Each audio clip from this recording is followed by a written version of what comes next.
I don't know if anybody's ever like 100% like ready to have a baby. I think you can think you are, but you're not, because everything is a surprise and nothing is going to be exactly what everybody's told you it is. It was, a lot of mixed emotions, excitement, nervousness.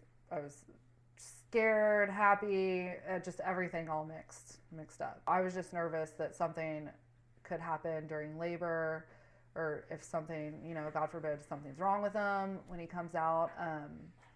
That, we just prayed a lot. My water broke while I was at Ross shopping, and yeah, it broke a little bit, and then my mom just told me that I peed on myself. So I was like, okay, well, that's gross.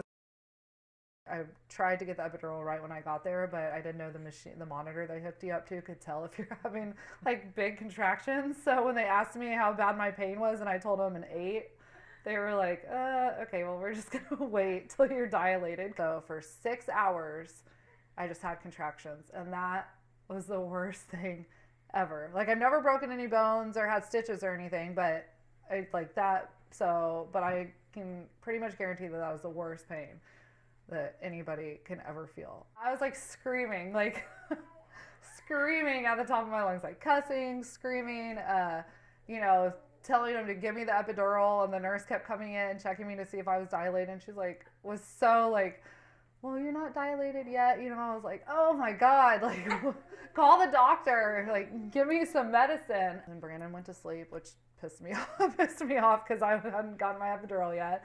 And then when I dilated and the lady came in to give me the epidural, that was the best part of labor. And seeing Cameron too, but that was like, once I got the epidural, everything was easy. I went to sleep for a little while, and then when it was time to push, I just, pushed for about 30 minutes, and then he came out. It was just, amazing to see him, because you get to see the sonograms and see, kind of what he's going to look like, but you don't know. And so then when you really see him and you're like, okay, is everything okay? Does he have his fingers? Does he have his toes? And then I'm like, is it really a boy? Does he have, his penis down there? Like, does he have both his balls? Like, Brandon's like, yes, he has everything. But once, and then after they clean him off and hand him to you, it's just amazing. We chose, instead of having all my family come in right after he was born, we were in the room with him for almost an hour, just me and Brandon, and just kind of, holding him and looking at him and, just taking it all in. No, that I will never forget the pain. If I start, when I look at him, I'm like, oh my God, I could have another one. And then, which I totally could, but then I'm like, snap out of it. That hurt so bad. I guess the most impactful thing is just realizing that, kind of there's more to the world than just yourself, and having to be responsible for another human being and make sure they're okay every day is like a huge thing. So, was it overwhelming? Yes. You can read all these books and manuals and have people tell you what to do, but you don't know like what is going to work for you until you have your baby. And so to be able to have figured all that out, and I didn't take any classes, just like, okay, I can do, I can do this. This is not going to be that hard. And it's really hard, but I just have figured it out, day to day, minute to minute, because nothing's the same. Nothing that he does every day is ever exactly the same as it was the day before. So it just is a feeling of accomplishment. And he does the most amazing things every day.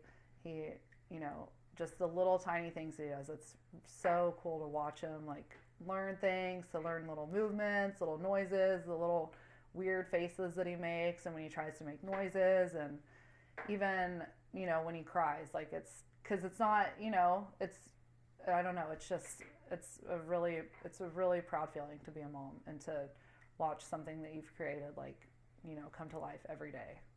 One of the major things was he rolled off our bed. He had started to, roll over, and I had been used to just being able to like set him in the middle of the bed, and he can't move. And so it was, I could go to the bathroom and it was fine.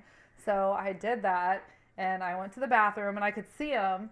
And so, I finished going to the bathroom, and then I turned around to wash my hands, and when I turned back around, he was like falling off the bed, and he just hit the ground, and I was like, and he cried. It scared him. And so I called my sister, and she didn't answer. I called my mom, and she didn't answer. So I was like, oh my God. So I like am texting like frantically why he was screaming. But then once I was holding him, and he like has loved the mirror for a long time. So once I got him in front of the mirror, he saw himself and he was fine.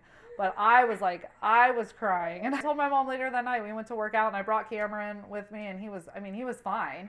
But I told my mom right when I saw her, I said, take my son.